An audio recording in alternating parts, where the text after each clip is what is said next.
everybody? Brandon Campbell couldn't make it in today. He's currently overseas doing his CIA secret agent man shit. I know you guys didn't believe him when he said he was a corporate trainer. His ass is over there killing Al-Qaeda, overthrowing governments and assassinating dictators and shit.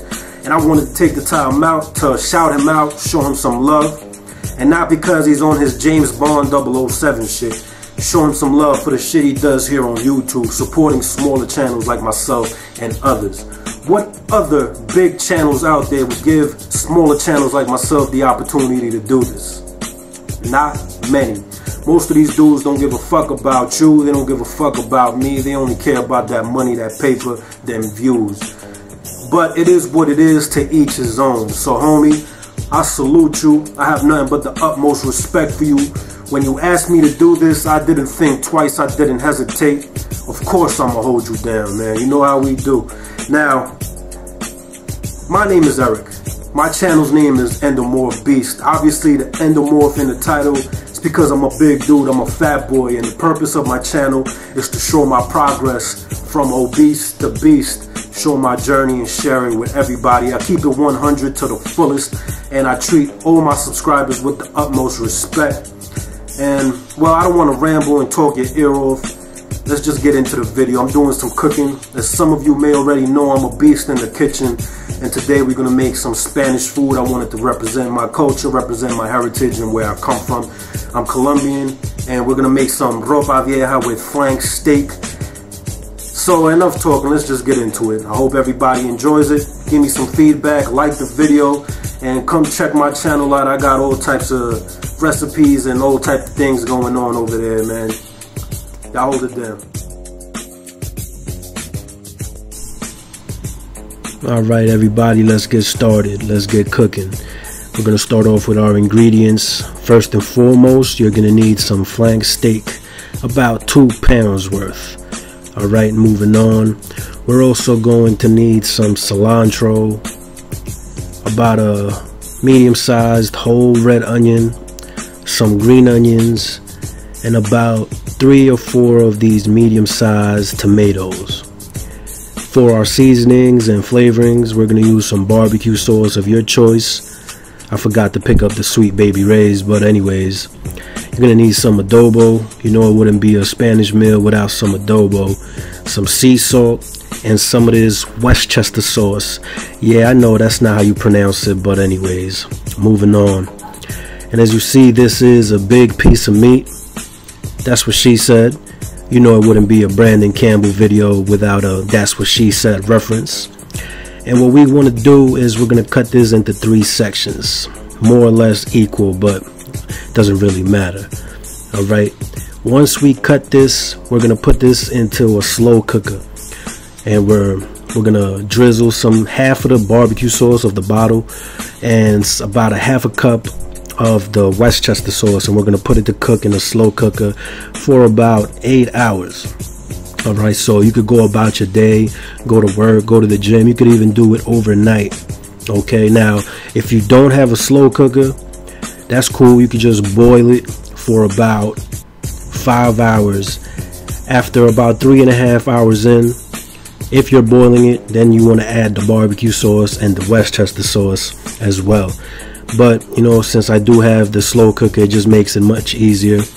I went ahead and did this and went about my day and handled my business, took care of everything I had to take care of, and just let the slow cooker do all the work.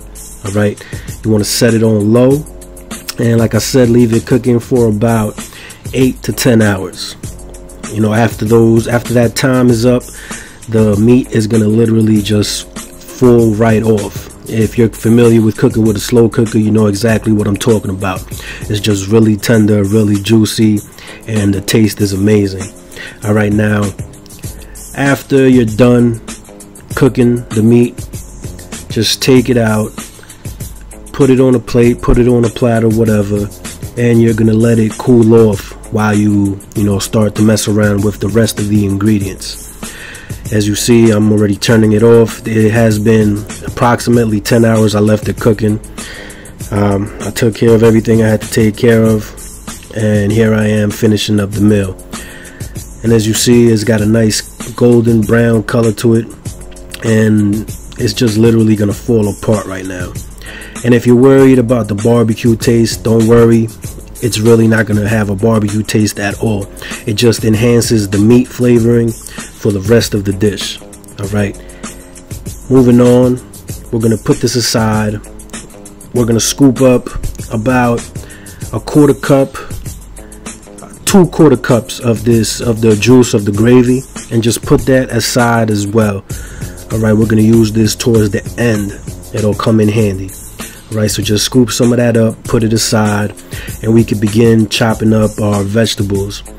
Now, what we want to do is we want to mince everything thoroughly, just really small, real minute. But make sure you wash everything, like I said earlier in the video. You know, these things do come with pesticides and all that. Make sure you wash everything. Wash all your food. All right, and as you see, I've already minced everything up. It's ready to be cooked. It's ready to be sauteed. So I already have a skillet on the oven, preheated with some olive oil, and we're gonna saute the green onions, the tomatoes, and the red onion. All right, and we're gonna use the cilantro last. You're not gonna saute the cilantro. I used about 3 tablespoons of the olive oil. And up next, after we pour everything in, we're gonna season it with some sea salt and the adobo. Now you may think I'm adding a lot of salt, but remember, it's gotta cover the flavor for all the meat and all the herbs and the vegetables. As far as the adobo goes, add as much as you want, as much or as little as you want.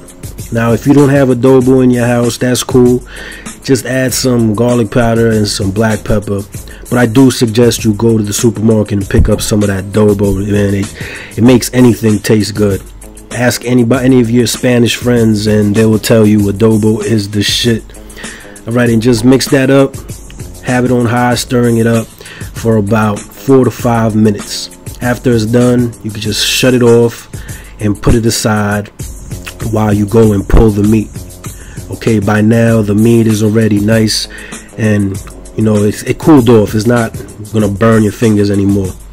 And as you see, it just falls right off. And you want to do this with your hands. You know, I'm filming with one hand and doing it with another, but I'm gonna cut off and do it with both hands. It's better you do it with your hands than with a fork, because you want to break all the strands as thin as possible.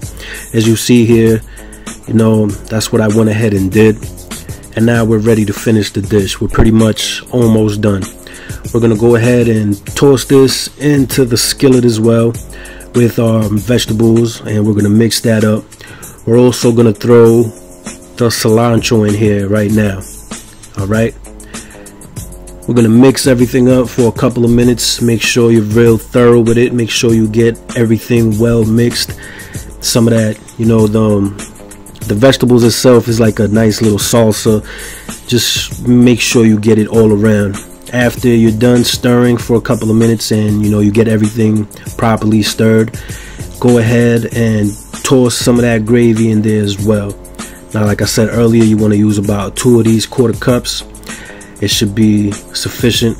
And after that, you want to put it on low, cover it, and just let it simmer. Just let everything bind together. Everything, all the flavors just gonna fuse together, and the meal is done. And this goes perfect with some rice and beans. You know, like I said, this is a Spanish meal, and when you're talking about Spanish food, 8 times out of 10 rice and beans are involved. So I'm going to show you what it looks like on a plate. This is my final masterpiece. I have some pink beans on top of some brown rice with some fried green plantains. This is that ropa vieja, that flank steak, very traditional in Caribbean households, like as far as Puerto Rican, Cubans, Dominicans, you know, Panamanians, and also us Colombians. We eat this a lot. This is one of personally, this is one of my favorite meals. So if you guys enjoyed the video, comment, throw me a like, holla at your boy. Y'all hold it down.